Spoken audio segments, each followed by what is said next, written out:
तर 5च्या या बुलेटिनमध्ये कोणत्या 5 महत्त्वाच्या बातम्या आपण पाहणार आहोत एक नजर टाकूयात। कोल्हापूरमधून एक बातमी आहे। कृषी प्रदर्शनात हाणामारीचं दर्शन झालेलं आहे। विशाल पुजारी आपले प्रतिनिधी या संदर्भात आपल्याला अपडेट्स देणार आहेत। तर अकोल्यातून अल्पवयीन मुलीच्या आत्महत्या प्रकरणी हिंदू संघटनांचा मोर्चा आहे।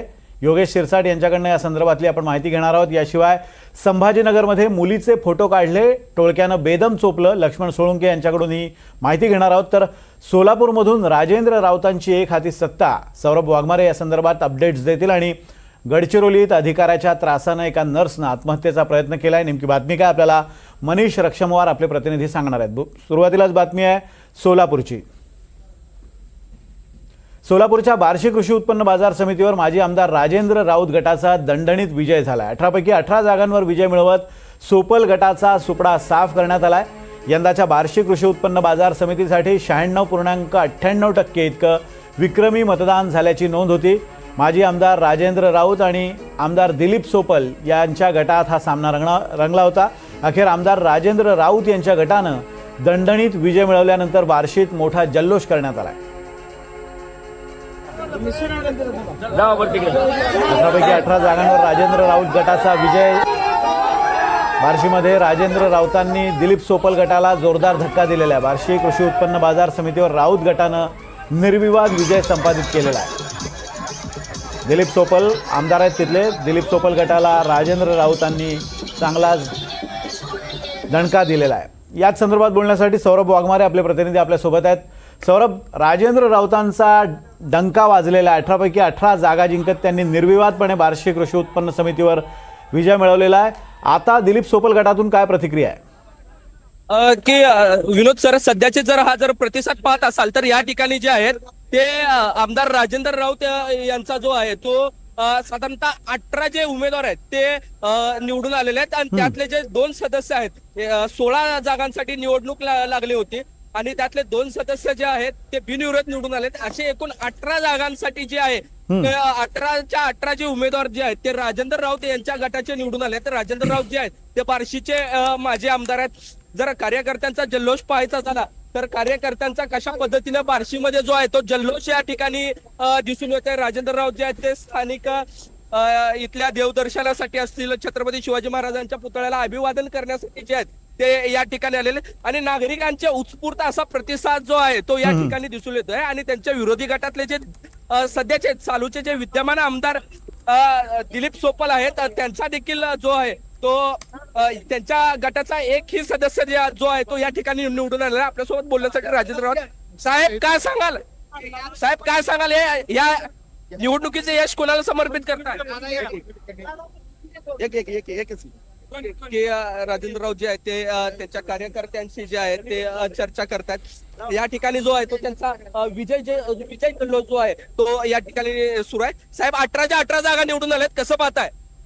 या ठिकाणी जे बार्शी मतदारसंघाचा विकास थांबलेला होता तो विकास ज्या चांगल्या पद्धतीने व्हावा या दृष्टिकोनातून आदरणीय पंतप्रधान नरेंद्र मोदी साहेब यांच्या मार्गदर्शनाखाली आदरणीय देवेंद्र फडणवीस साहेब, शिंदे साहेब, दादा आणि खास करून जयाभाऊनी या ठिकाणी या बार्शीवरती विशेष विधानसभेनंतर लक्ष घातलं आणि विधानसभेमध्ये ज्या काही थोड्या अडचणी निर्माण झालेल्या होत्या त्यामुळे थोडा बार्शीतला जो विकास थांबलेला आहे हा विकास पूर्ण व्हावा किंवा जे विधानसभेमुळं ज्या काही अडचणी थोड्या विकास कामाबाबतीत येत होत्या त्या येऊ नये आणि या बार्शी तालुक्याचा चांगल्या पद्धतीने विकास व्हावा या दृष्टिकोनातून सर्व या तालुक्यातील जनतेने एक भरभरून असे आशीर्वाद आम्हाला या ठिकाणी दिले। या यशाचा परिणाम कुठेतरी जिल्हा परिषद अगदी आपण बघतोय की राजेंद्र राऊतांनी दिलीप सोपल गटाला मोठा दणका दिलेला आहे आणि आता बार्शी कृषी उत्पन्न बाजार समितीवर एक हाती वर्चस्व स्थापित केलेलं आहे। धन्यवाद सौरभ दिलेल्या अपडेट्स बद्दल। आपण पुढची बातमी पाहणार आहोत अकोल्यातून। अकोला शहरात काही दिवसांपूर्वी 7वीत शिकणाऱ्या 13 वर्षीय शाळकरी मुलीनं गळफास घेऊन आत्महत्या केल्याचा धक्कादायक प्रकार घडला होता। या प्रकरणाला आता नवं वळण मिळालं। या घटनेनंतर आज हिंदू संघटनांच्या वतीनं संबंधित शाळेविरोधात मोर्चा काढण्यात आला। मोर्चा दरम्यान मुलीच्या आत्महत्येला कारणीभूत असल्याचा आरोप करण्यात आलेला एका विद्यार्थ्याला तात्काळ शाळेतून बडतर्फ करण्यात यावं अशी मागणी आंदोलकांच्या वतीनं करण्यात आली। पोलीस प्रशासनानं या प्रकरणाची निष्पक्ष आणि सखोल चौकशी करावी यासाठी निवेदन देण्यात आलं. मोर्चात मोठ्या संख्येनं पालक, नागरिक तसंच विविध हिंदू संघटनांचे पदाधिकारी सहभागी झाले होते. यावेळी संघटनांकडून शाळेवर गंभीर स्वरूपाचे आरोप करण्यात आले. योगेश सिरसाट आपले प्रतिनिधी आपल्याला या संदर्भात अधिक अपडेट्स देत आहेत. योगेश, हा सगळा प्रकार नेमका काय आहे? आता हिंदू संघटनांचं नेमकं काय म्हणणं आहे? विनोद सर, नक्कीच अकोला जिल्ह्यात 5 डिसेंबर रोजी सायंकाळी एका 13 वर्षीय विद्यार्थिनीने गळफास देऊन आत्महत्या केली होती. आता या आत्महत्येला नवीन वळण लागलाय. अकोला जुनेश्वर पोलीस स्टेशन हद्दीमधील येणाऱ्या गीतानगर परिसरात हा सर्व प्रकार घडला होता. दरम्यान या प्रकरणी पोलिसांनी त्या संबंधित विद्यार्थिनीला छेडछाड करणारा जो विद्यार्थी, सिनियर विद्यार्थी होता, त्याला पोलिसांनी बाल सुधाकर गृहात पाठवलं आहे आणि त्याच्या वडिलाला सुद्धा ताब्यात घेतलाय आणि त्याचा PCR सुद्धा 1 दिवसाचा काढला आहे. दरम्यान आज कोर्टात त्याला हजर केलं होतं. आज दरम्यान हिंदू संघटनेच्या वतीने शाळेवर मोर्चा काढला आणि या मोर्चाच्या माध्यमातून त्यांनी त्या विद्यार्थ्याला बळकर्प करण्यात यावं अशी मागणी केली आहे विनोद सर. आणि दुसरी गोष्ट, या शाळेची मान्यता सुद्धा रद्द करण्यात यावी अशी मागणी केली आहे. दरम्यान पोलिसांच्याकडून याबाबतचा सखोल तपास सुरू आहे. ठाणेदार नितीन लेवळकर यांनी याबाबत चांगली कामगिरी केली आहे आणि येणाऱ्या काही दिवसातच अशा प्रकारच्या घटना जे घडत आहेत याला आळा बसावा अशी अकोलेकरांकडून मागणी होत आहे. दरम्यान आज हिंदू संघटनेच्या वतीने मोठ्या प्रमाणात हा मोर्चा काढला होता. यामध्ये मोठ्या प्रमाणात नागरिक असतील किंवा पाल्य असतील हे सुद्धा या मोर्चामध्ये सहभागी झाले होते. दरम्यान 13 सप्टेंबर रोजी एक अशीच दुर्दैवी घटना घडली होती. त्यानंतर आता ही 5 डिसेंबर रोजी ही दुसरी घटना घडली आहे. त्यामुळे अशा विद्यार्थिनी असतील किंवा मुलींवर अत्याचार होत आहे आणि एक दुसऱ्या समाजाच्या व्यक्तीकडून अशा घटना घडत आहेत. त्यामुळे या घटनेला कुठे आळा बसावा यासाठी अकोलेकरांकडून कठोर कारवाईची मागणी होत आहे. तर दुसरीकडे अकोल्याच्या हिंदू संघटनेच्या वतीने लव जिहाद सारखे जे कायदा महाराष्ट्रात करावा अशी मागणी आता मुख्यमंत्र्यांकडे करणार असल्याची माहिती मिळाली आहे सर. विनोद सर, अगदी धन्यवाद योगेश दिलेल्या अपडेट्स बद्दल. आणि आता पुढची बातमी असणार आहे छत्रपती संभाजीनगरमधून. छत्रपती संभाजीनगरमधून एक मोठी बातमी समोर येते, म्हणजे मुलीचे फोटो काढल्यावरून झालेल्या वादात एका तरुणाला बेदम मारहाण करण्यात आली आहे. मुलीचा फोटो काढणाऱ्याला एका तरुणानं जाब विचारला, तेव्हा या तरुणानं 35 ते 40 मुलांना हाताशी धरत जाब विचारणाऱ्याला घेरलं आणि मग या टोळक्यानं या तरुणाला बेदम मारहाण केली. मारहाण करणारा राजकीय नेत्याचा नातेवाईक असल्याचा आरोप करण्यात येतो आणि या प्रकरणी मुलीच्या वडिलांनी क्रांती चौक पोलीस स्टेशनमध्ये गुन्हा दाखल केला. लक्ष्मण सोळंकी आपले प्रतिनिधी आपल्याला या संदर्भात अधिक माहिती देत आहेत. लक्ष्मण, हा नेमका प्रकार काय आहे तर सांगाच. मात्र ज्या राजकीय नेत्याचं नाव, हा कार्यकर्ता त्या राजकीय नेत्याचं असल्याचं बोललं जाते, तो राजकीय नेता नेमका कोण आहे आणि यात काही राजकीय दबाव आहे का?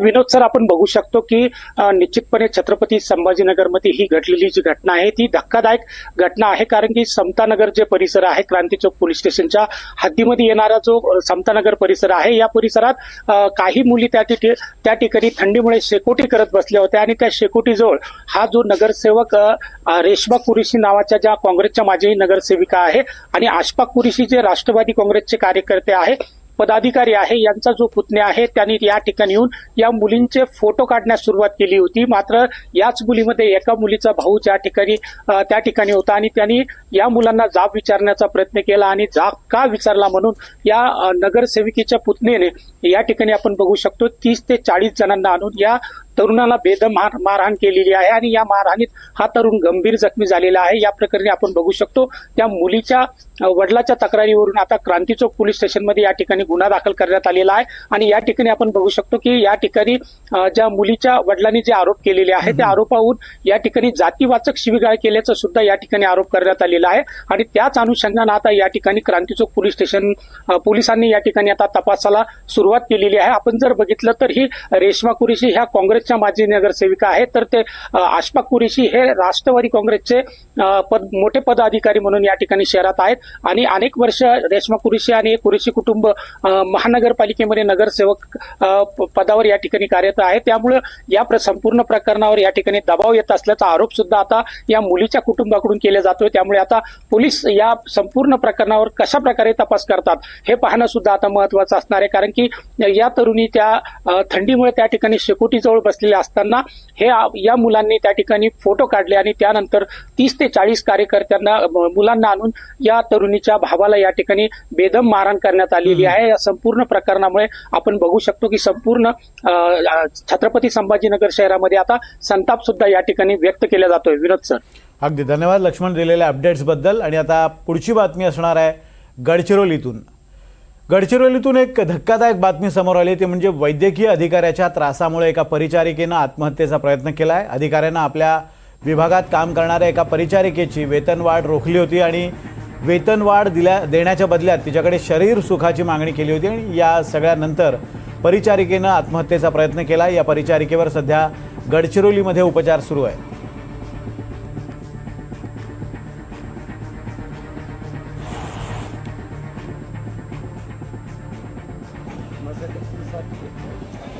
विजिट के लिए भवानीपुर आए थे तो हमारा इंक्रीमेंट नहीं मिला 1 साल का. तो सर आए तो सर को बताया कि सर 2024 का इंक्रीमेंट नहीं मिला, आप निकल के दे सकते. तो सर बोला कि गढ़चिरौली जाके मैं पता करके बताता. कि सर गढ़चिरौली आए, पता लगाया तो बोले कर देता तो तुम मेरे को क्या देता. तो सर को बोला कि सर सर मैं पार्टी देता आपको. तो सर ने बोला पार्टी नहीं होगा मेरे को. तो सर तो बोला फिर पैसे देता. तो ड्राइवर के हाथ में 3000 रुपये दिया. सर बोले कि पैसा भी नहीं होना, पार्टी नहीं होना, तो खाना बना रात का, मैं खाना खाने आऊँगा और तू मेरे को चाहिए. आणि या सगळ्या धक्कादायक प्रकाराबाबत आपण माहिती घेऊयात. आपले प्रतिनिधी मनीष रक्षमवार आपल्यासोबत आहेत. मनीष, हा सगळा प्रकार काय तो सांगाच. मात्र आता या सगळ्या प्रकारानंतर स्थानिक स्तरावर संबंधित अधिकाऱ्यावर काही कारवाईच्या हालचाली सुरू झाल्या आहेत का? नक्कीच विनोद, येत्या काही दिवसामध्ये आपण बघितलेलं चित्र असं आहे की महाराष्ट्रामध्ये महिला खरंच सुरक्षित आहे का, हा पहिला प्रश्न होता. कारण की शासकीय असू द्या किंवा निमशासकीय असू द्या, अशा ठिकाणी कार्यरत असणाऱ्या महिला या सुरक्षित नाही, यावरून हे चित्र दिसून येते. आणि गडचिरोली जिल्ह्यामध्ये ही घडणारी जी घटना आहे, अशा अनेक घटना घडल्या असतील, परंतु प्रत्येकच महिला ही या विषयावर समोर बोलणार की नाही, याकडे सुद्धा एक प्रश्न आहे. आणि आज जी ही घटना घडलेली आहे परिचारिकेची, हा जो वैद्यकीय अधिकारी जो आहे प्राथमिक केंद्रामध्ये असणारा हा वैद्यकीय अधिकारी आहे, याने त्या महिलेला मोबाईलवरून चॅट करून मेसेज केलेले आहेत व्हॉट्सअपवर, ते आम्ही बघितलेले आहे. त्या व्हॉट्सअप चॅटमध्ये त्यांनी तिला त्याच्यामध्ये मी तुला रात्री जेवण करण्यासाठी घरी येईल आणि मग तुम्हाला पाहिजे अशा पद्धतीने काही म्हणजे अपशब्द असे त्यांनी त्या चॅटमध्ये वापरलेले आहेत. आणि संबंधित महिलाचे जे पती आहेत त्यांच्यासोबत सुद्धा आम्ही प्रतिक्रिया जाणून घेतली. त्यांनी सुद्धा त्यावर संभाषण केलेलं आहे. महत्त्वाचं म्हणजे ती जी महिला जी आहे ती शासकीय असून तिला तिचा वेतनवाढाकरिता त्या अधिकाऱ्याने वेतनवाढ तिथं रोखून ठेवलेलं होतं आणि वेळोवेळी तो तिला त्रास देत होता. त्यामुळे ती महिला अक्षरशः त्रासून गेली होती आणि ती आपल्या पतीला सुद्धा हा प्रकरण सांगू शकत नव्हती. त्यामुळे तिने नाईलाजास्तव पॉयझन घेतला होता.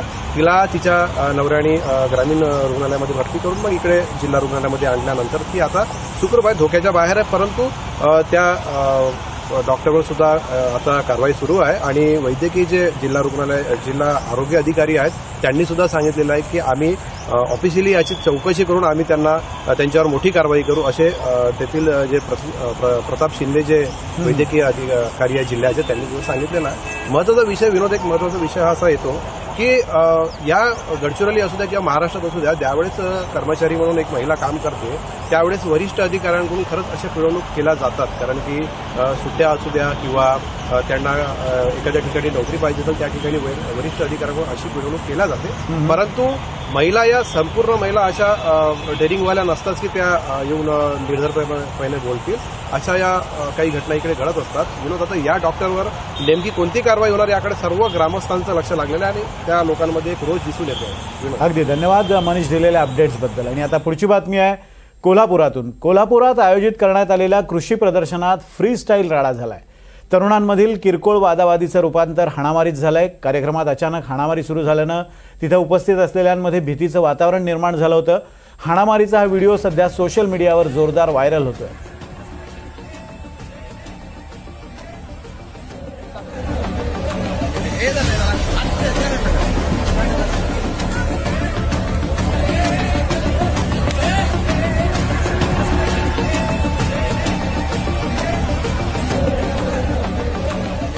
आणि याच संदर्भात बोलण्यासाठी आपले प्रतिनिधी विशाल पुजारी आपल्यासोबत आहेत. विशाल, हा सगळा प्रकार काय आहे, कोण लोक आहेत आणि कशावरनं ही मारामारी सुरू झाली? विनोद सर, कोल्हापुरात सतेज कृषी प्रदर्शन भरलेलं आहे, जे आमदार सतेज पाटील यांच्या नेतृत्वाखाली तपोवन मैदान या ठिकाणी हे प्रदर्शन भरलंय. आणि त्यांचेच हे प्रदर्शन पाहण्यासाठी आलेले त्यांचेच काही कार्यकर्त्यांचे हे जे तरुण आहेत ते तरुण या तरुणांमध्ये वाद झाला आणि किरकोळ वादातून यांची हाणामारी जी आहे ती सुरू झाली. तर कार्यक्रमस्थळी आयोजकांनी वेळीच यांना आवर घातली आणि हा वाद जो आहे तो थांबवला देखील. मात्र हा वाद झाल्यानंतर संपूर्ण या प्रदर्शनामधले जे नागरिक असतील, जे पाहायला आलेले लोक आहेत, ते या ठिकाणी मोठ्या संख्येने जमा झालेले. पोलिसात याबाबत नोंद देखील करण्यात आलेली, मात्र कोणताही गुन्हा अद्याप यांच्यावर दाखल झालेला नाही. मात्र या प्रदर्शनामध्ये या वादावादीनंतर गोंधळ जो आहे तो पाहायला मिळालेला होता. हे तरुण जे आहेत ते एका ग्रामीण भागातून आल्याची माहिती मिळते. या तरुणांबाबत प्रदर्शन आयोजकांकडून कोणतीही माहिती अद्याप दिलेली नाही, कारण आमदार सतेज पाटील यांच्या नेतृत्वाखाली हे प्रदर्शन जे आहे ते सुरू आहे. कृषी प्रदर्शन असल्यामुळे अनेक ग्रामीण भागात जिल्ह्याभरातून लोक या ठिकाणी हे प्रदर्शन पाहायला येत असतात आणि त्यापैकीच हे तरुण आहेत. या तरुणांमध्ये किरकोळ दोघांमध्ये पूर्ववैमनस्यातून हा वाद झाला असावा आणि याच्यातूनच यांची वादावादी जी आहे ती विकोपाला गेली असावी असा अंदाज जो आहे तो वर्तवला जातोय. मात्र हा वाद जो आहे तो आता थांबल्याचं या आयोजकांकडून सांगण्यात येते. मात्र पोलिसांनी याबाबत कोणताही गुन्हा अद्याप दाखल केलेला नाही अशी माहिती सध्या मिळते. किरकोळ हाणामारी असल्यामुळे पोलिसांनी या संदर्भात गुन्हा दाखल केलेला नाहीये. धन्यवाद दिलेल्या अपडेट्सबद्दल विशाल, आणि इतर सर्वांचे धन्यवाद सविस्तर बातमी दिल्याबद्दल.